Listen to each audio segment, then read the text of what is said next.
Is Dead Space a good game? Is it worth picking up the new remastered version of this game if you don't even like the original? Have you ever played a horror game set in space before? Well, let's find out as we take a deep dive look into Dead Space. Within this game, you'll be fighting off hordes of dead creatures, or basically zombies, in a spaceship with no escape as you navigate throughout the ship completely by yourself. Well, that's what we'll be checking out in this episode of Unleashed, in the original 2008 version of Dead Space. My name is Seb, and let's check this game out. In case you're new here, we only record the first few hours of a video game, so all things that you'll be seeing inside this episode will be things that you'll experience when jumping inside this game. First off, the environment. I love the environment. As you travel throughout this ship, you will be based on a spaceship with no escape. Welcome, CEC employee, to the USG. You didn't lose power to the port booster. You lost the port booster. Where what seems to be the crew is missing, you'll be going up and down elevators throughout small corridors in a dark, broken ship. As you travel throughout, you'll come across broken doors and dead bodies. Basically, this game has you feeling trapped. As the undead appear, you won't be enjoying going around the next corner in case you bump into one. Honestly, this game had me scared, not so much as going up against a monster, but not knowing when and how they would appear. I had myself aiming all the time, just in case they would appear in front of me. I had this unique type of fear. I was wanting to point my gun anytime anything moved throughout this game. Didn't so much as make me fear the enemy, but made me fear the environment of not knowing what was going to happen. Anywho, that's basically the environment, and I'm going to be moving on to the next one, and the next one is weapons. And weapons are unique, and you'll be using your pistol quite a lot, because you won't have any other weapons at the beginning. But not to worry, you will have the power to slow down time as the future comes, and you'll also be able to move objects as well. The pistol is unique mainly due to its two modes of shooting, and it shoots 3 bullets at a time, and it shoots 10 rounds of these. All weapons have an alternate firing mode.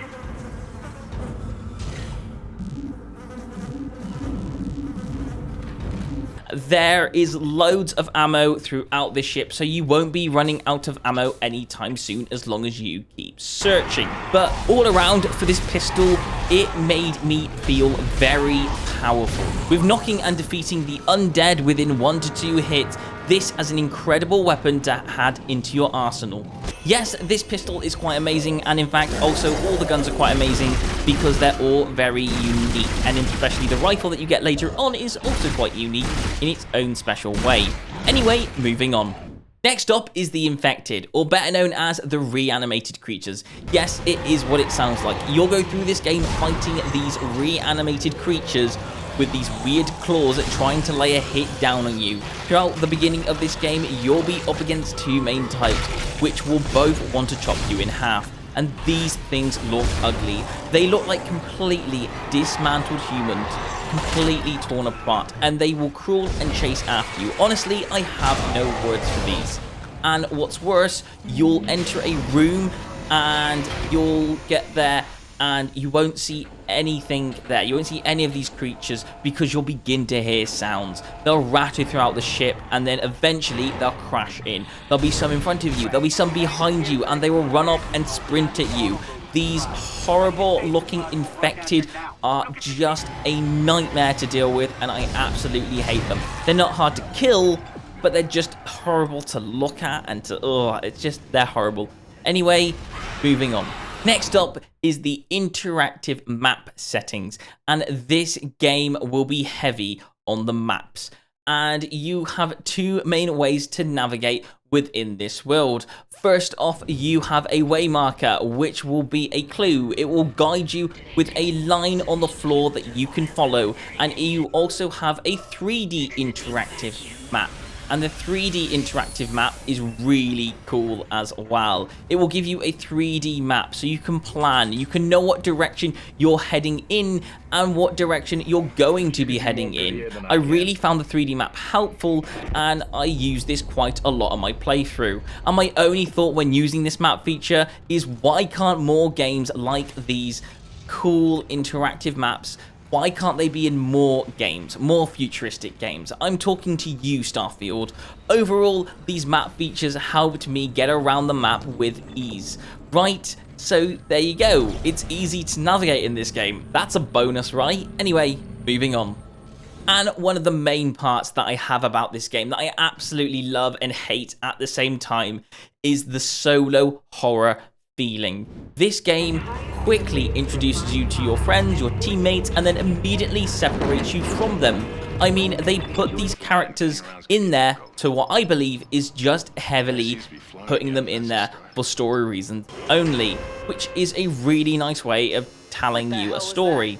But you're not even in this spaceship for more than 5 minutes before they completely separate you from your team. There's no way off this station because you've crash landed, so you can do nothing but fight your way through the infected. It gives you the feeling of anyone will pop out behind you, and they will pop out behind you. It is a coming, and with no one to hide behind, you have to make the decision. Do you run away from the zombies, or do you fight the infected? Either way, no one's going to back you up, so you better keep an eye on the health packs and the ammunition, because if that runs out, well, let's just say you're not going to be having a very good day on this particular spaceship event. Anyway, moving on. And finally, the last bit is shops and upgrades, and this part is very short. Basically, in this game, you will have a feature where you can go up and you can buy stuff through the shop.